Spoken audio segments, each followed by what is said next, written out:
If you're a fan of weird, tense, and folky horror films where your protagonist inevitably follows destiny and winds up right where you didn't want them to be, you've surely heard of and seen the work of Robert Eggers. Tall tales. What? The modern-day movie maker is writing his name upon the history books of filmmaking with slow burns, character isolation, and some of the most accurate period pieces of our time. Today, we take a look at all four of his films, the wave of horror that he has inspired, and Eggers' style as a whole. Hello and welcome to Studio Cinema Saturday, the show where we review films old and new, the ones you don't like and the ones you do. I'm your host, Kael, and on this bonus episode coming out on a Tuesday, we're tackling the work and style of Robert Eggers. And if we are really diving into Robert Eggers' style, I have to quickly mention his work that he made before The Witch in 2015. In 2006, Eggers started his filmmaking journey with a Hansel and Gretel short film. With an almost 30-minute runtime, you get inklings of what the filmmaker will become. It's also a silent film, which plays into its indie vibe. Next, in 2009, Eggers tackled the classic Edgar Allan Poe story, The Telltale Heart. This story really showcases some of Eggers' style early on. Some black and white usage, a slow burn feel, and odd character dynamics. We also see some shadow work that reminded me of Nosferatu. Speaking of that film,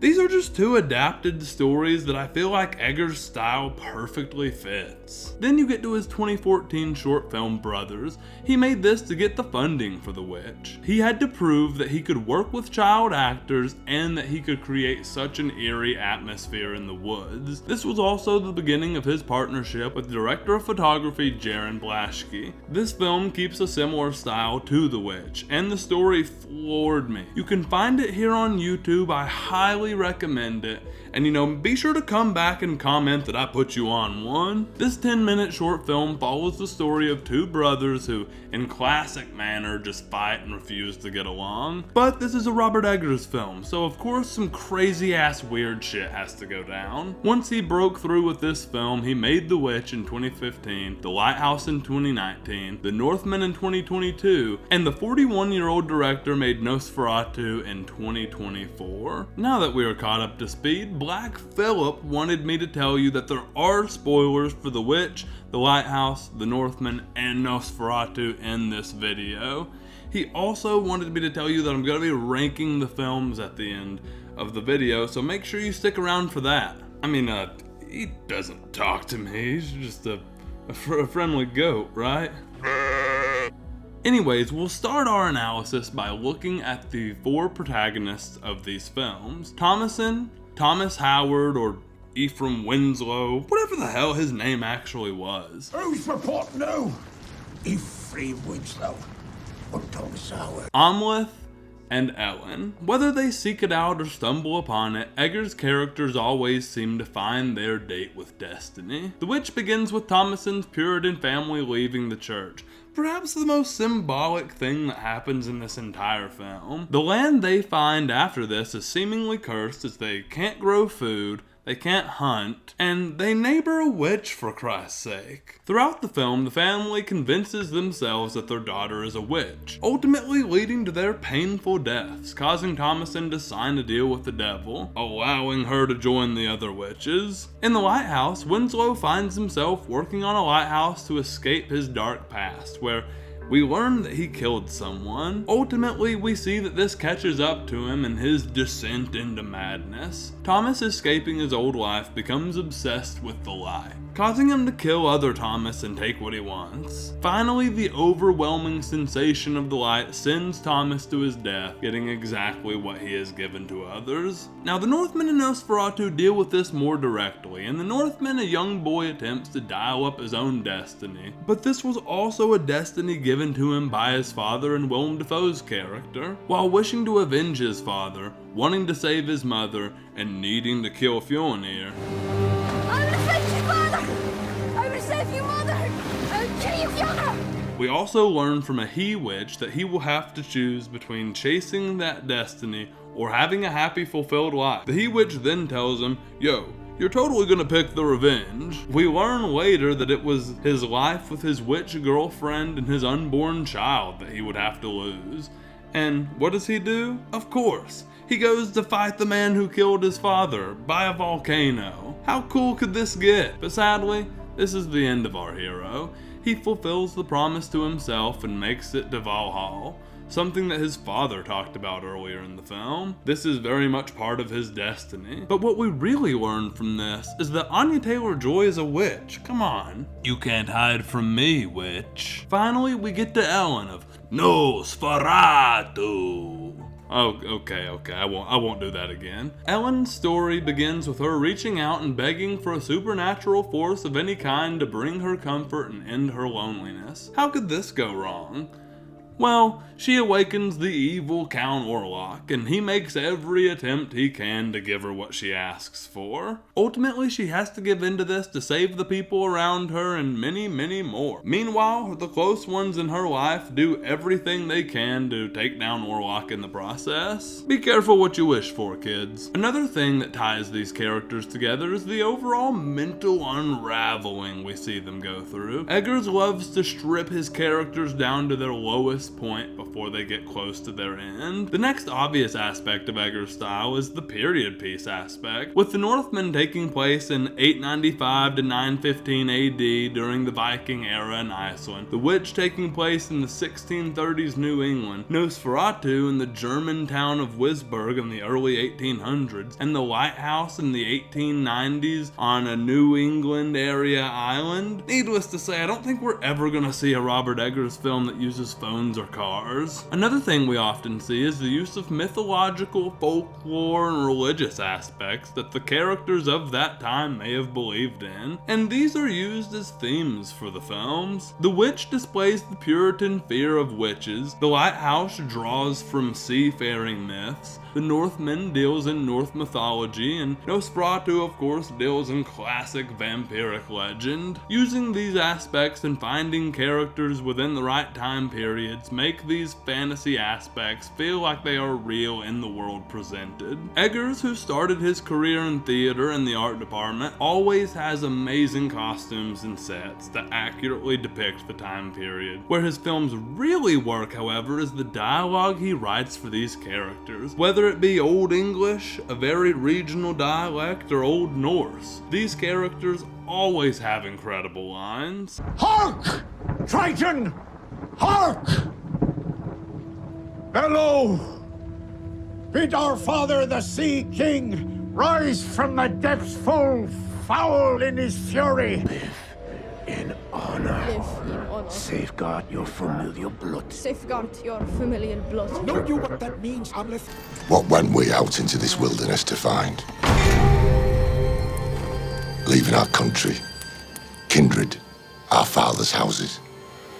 For what? I have seen things in this world that would have made Isaac Newton crawl back into his mother's womb. Now, this wouldn't be a true Robert Eggers style breakdown if I didn't talk more about cinematography and Jaron Blaschke. These two are a knockout duo who make nothing but beautiful films. They love to play with aspect ratio, whether it's putting your character in a box to give it more of that confined feel in The Lighthouse and, just a little bit in The Witch, or letting it play wide to feel like an epic in The Northman. They always choose an aspect ratio intentionally to tell the story in a certain way. We also see a lot of natural and low light scenes in these films. For example, the use of candles in The Witch and The Northman, or lanterns in The Lighthouse and Nosferatu, often using these as main sources of lighting in the scenes. We also see these landscape painting looking shots mixed with long takes that aid in building suspense throughout these films. The pair will often dig into old lenses to use glass that gives off a look that well represents the time period.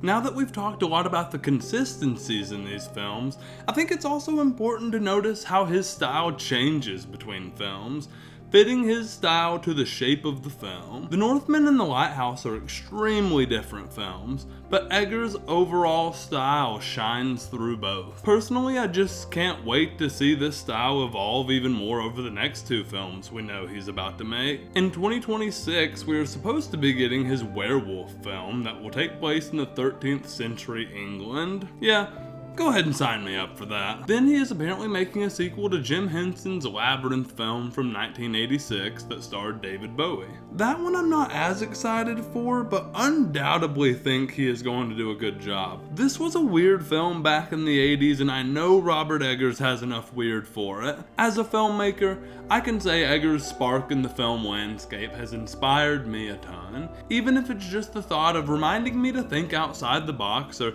taking inspiration from the sheer amount of research he does when he writes a film. I want to take a look at other films throughout Hollywood that Eggers' films have lended a huge amount of inspiration to. Another auteur I think is very similar to Eggers is Ari Aster. Hereditary, Midsummer definitely have tales of being Aster films, but play into a lot of the things we talked about in this video, like destiny, elaborate cinematography, mental unraveling, and way more. More than anything, I think his films just have pushed other filmmakers in the horror genre to get more creative, as well as filmmakers that work in period pieces. Now, before we end this video, I made a promise to a friend to rank these films.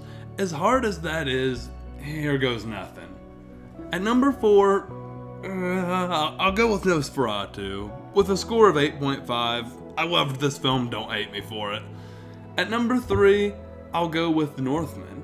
At a solid 8.8. I'm not even a huge action movie guy, but this film sucked me in the whole time. And at number 2, I'll go with The Lighthouse, with a score of 9 out of 10. This was my favorite Eggers film for the longest time, but it ultimately fell under The Witch after my most recent rewatch of the two films. I love the dynamic between Dafoe and Rob Pat, and the characters are absolutely incredible, but it was the fact that this film took a couple of watches until I felt like I had truly grasped the whole thing. And you know, this is a beautiful thing usually when watching films, but I put The Witch at number 1 with a score of 9.5 because it's such an elaborate yet very digestible horror film. On my most recent watch, it just felt like I was amazed by every single scene in this film. But anyways, how do you rate these films?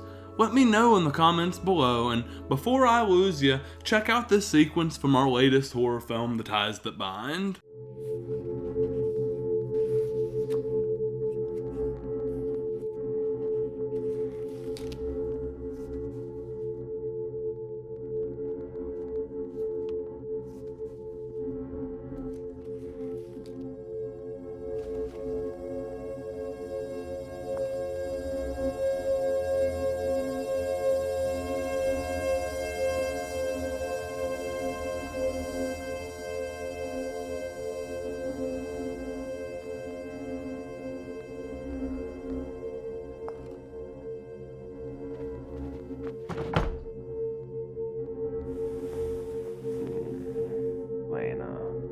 Back to bed.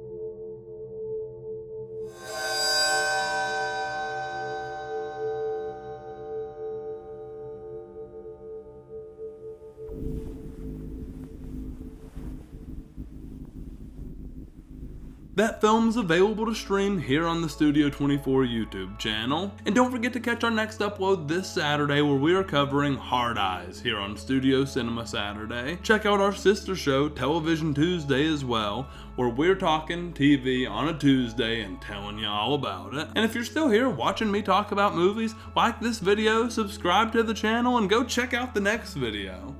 I'll see you there.